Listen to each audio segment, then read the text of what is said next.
Times are hard, and people need help both financially and emotionally, and since we here at Second Shift are broke, then it is our job to provide the emotional help. Maybe you were listening when Cobra Commander had his session, which was supposed to be private, but in the interest of helping people realize that they're not alone in their pain, we decided to air it, thus breaking several federal laws and state statutes regarding patient-doctor confidentiality. But we here at Second Shift are very slow learners, also we're rebels, so we decided to do it again. So in this episode, and we'll be listening in on a session between Spider-Man arch nemesis Dr. Octopus and his therapist. Listen, learn, and feel. Good afternoon, Mr. Octavius. It's good to see you. I see that you were referred to us by a Mr. Cobra Commander. Firstly, it's Doctor. I didn't get a PhD in theoretical evil physics to be referred to as Mr. You call the man behind the Starbucks counter Mr. You refer to the plumber who fixes your toilet as Mr. Evil geniuses such as I, who took the pain of going through the grad school, should be referred to as Doctor. Secondly, Octavius was my name before the horrible accident that fused these metallic arms to my body. I am now Dr. Octopus. My mistake, Doctor. I apologize for not referring to you by the title you very clearly earned. It's quite all right. It's really I that should be sorry. Perhaps I overreacted. No need to apologize, Dr. Octopus. I'm here to help you through all of this. Consider it water under the bridge. Is that supposed to be some sort of backhanded pun in reference to my assumed name? You tread near a treacherous precipice, at the bottom of which lies your death, via head crushing, by me, crushing your head with my metallic arms. No pun intended at all, Doctor. It was a bad choice of words on my part. I promise it won't happen again.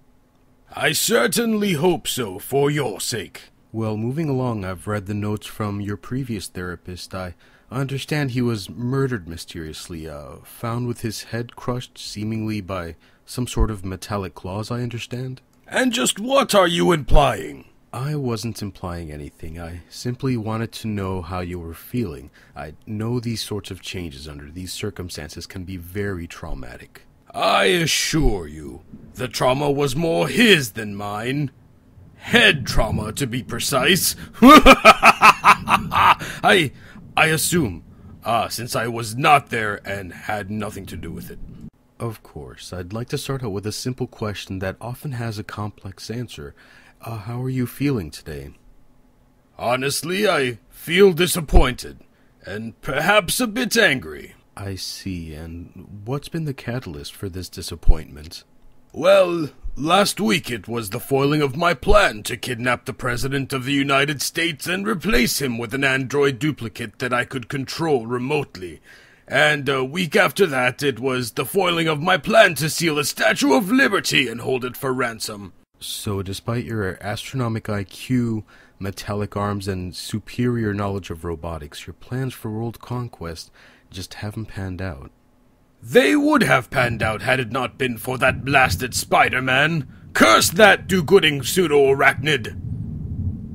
I see, so this Spider-Man has been undermining your attempts at world domination. I would be disappointed and angry if I were in your position also. It's not just the foiling of my evil plans that bothers me. He mocks me as he does it, incessantly, just coming up with one-liners to humiliate me in front of the world I am attempting to subjugate. Despite the way, he still finds a way to wound my pride. And that's what really hurts. I am very sorry to hear that. Did you need a tissue? Oh, no, thank you very much, but I've built a tissue dispenser into my metallic arms. I promised I wouldn't do this. It's okay to cry. This Spider-Man seems like quite the bully.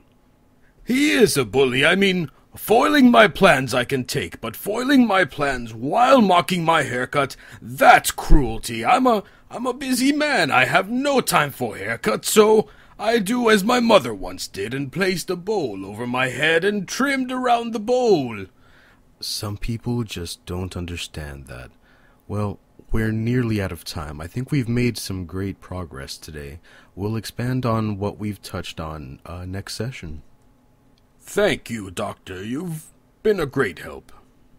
The pleasure is all mine. Feel free to grab some coffee and a bagel on the way out.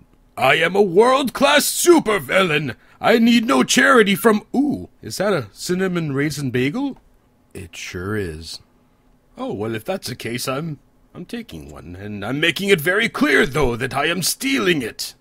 Understood. You have a great evening, Dr. Octopus. Thank you for coming.